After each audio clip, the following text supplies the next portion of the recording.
ለምግብ 5000 ብር በወር የሚያወጣ ሰው አሁን ተመሳሳይ ምግብ እየገዛ 5676 ብር ያወጣል። ጋይስ የኑሮ ውድነትና ኢትዮጵያ በሚያዝያ ወር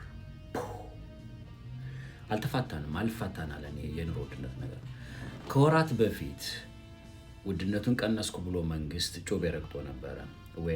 ብሉምበርግ መርዶ አለው።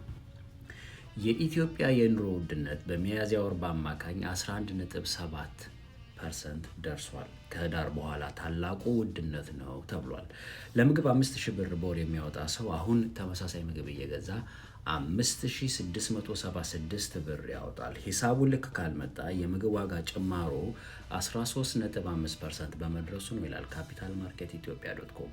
እንዳሰፈረው ከሆነ ምግብ ነክ ያልሆኑ እቃዎች ደግሞ የጨመሩት 9.1% ነው። የሚያዝያ የውድነት መጠን ካለፉት 5 ወራት የባሰ ደግሞ የሆነው ለምንድን ነው ብሎ ብሉምበርግ ይጠይቃል።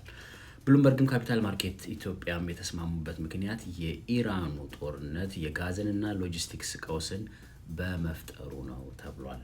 በዚህ ጦርነት ዓለም ዋጋ እየከፈለ ቢሆንም ሁሉንም ነዳጅ ከዚሁ አካባቢ ለምታገኘው ኢትዮጵያ ግን በጣም ከፍቷል። ወይ ኦጋዴንን መቆፈር አለብን። በዚህ ውድነት ኢትዮጵያ ብቻዋን አይደለችም። የአፍሪካ የልማት ባንክ ግብጽ 12.6 በመቶ፣ ናይጄሪያ 15.6% የዋጋ ውድነት ይጠብቃቸዋል ብሏል። ለምን እንደሆነ ባላቅም የግብጽ ግን ያነሰ ይመስለኛል።